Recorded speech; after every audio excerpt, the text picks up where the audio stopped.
So when we talk about marketing from the front line, what that really means, as you're finding out, is that you are the key in bringing your organisation to life. Now, there's a certain aspect of soft marketing that requires a level of understanding, and understanding around how your clients make decisions. Now, you will note in the material that you've looked at already and some of the information that's to come, is that there are generally 8 or 9 different ways in which clients make their decisions. So we're talking about everyone. We're talking about you, we're talking about me, we're talking about our clients, their families, and the advocates that are in the process of helping them select what supports they best need. So what I'd like to do is just to explain a couple of those key components to you, and then you can go away, you can work through that worksheet and look at these 8 areas around the clients that you support directly. So what we do know is that most people decide with an emotion and they justify with logic.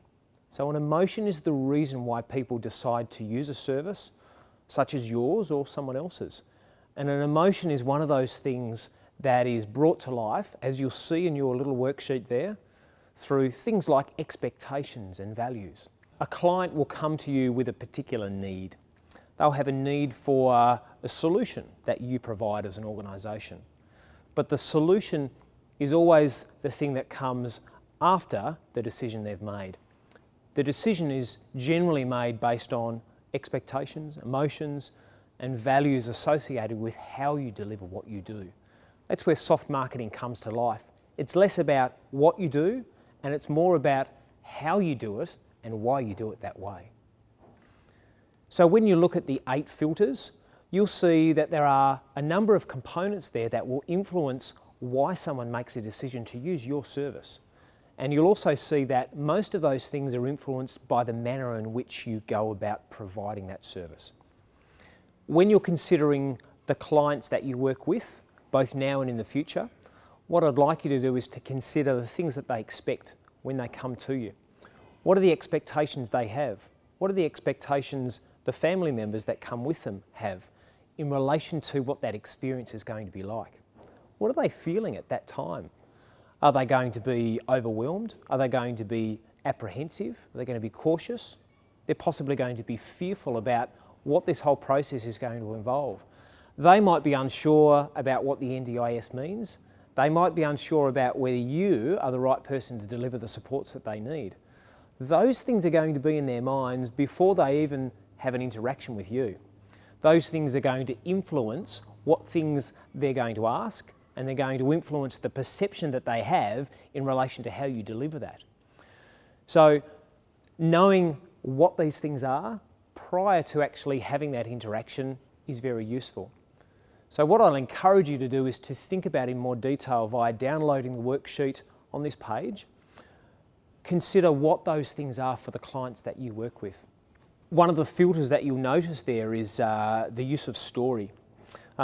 People, you, I, will generally share stories about our experiences far more than we explore dot points or share what it is that we got. We'll tell a story that will encapsulate what it is that we experienced.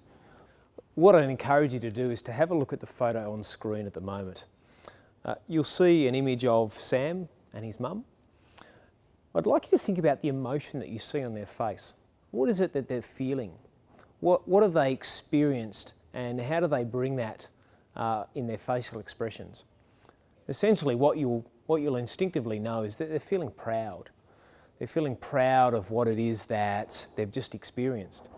So this image is of me talking to Sam and providing him with some feedback on the speech that he's just given. Now, Sam is hilarious. The way in which he goes about doing his thing is always funny, and I was giving him some great feedback about his speech and how he did it. And he was laughing, and as you can see, his mum was watching him, and she had that feeling of pride associated with that moment. Now, that's the moment that will stay in their minds. It won't be the speech, it won't be the leadership thing, it won't be the mission statement that we explored. It won't even be other things that they usually remember, like the lunch or whether they were sitting next to their friend. It will be the experience that they had in that moment. It will be the emotion that they remember. and that is the emotion that he remembers time and time again. So consider the emotions that your clients get as a result of the service that you provide. What do they feel? What's that relationship that they have with that feeling that they get from what you do? Because that is what you can influence. That is what you can influence either positively or negatively. That is also something that you can influence in terms of the action that you take. So in considering your role in marketing your organisation from the front line, you need to see it from the perspective of your client. You need to see it in relation to what it is that you're providing them in the interaction that you have. That is how we capture the essence of soft marketing, and it's why it's so important that you understand who your organisation is, why you do what you do, but most importantly from your perspective, you need to consider what you can do to influence that positively. I'd encourage you to consider what role you play in that. And of course, if you play a role in that, which you do, you now need to consider how you can influence that positively. For your organisation to move forward in a positive way, in a way that is going to be potentially unfamiliar for you and others, you need to think about what you can control. And marketing the positive way in which you can provide your service to your client should be fairly straightforward. I find in most experience that I've had with organisations such as yours, you're probably doing these things anyway. So it's just becoming mindfully aware of those things.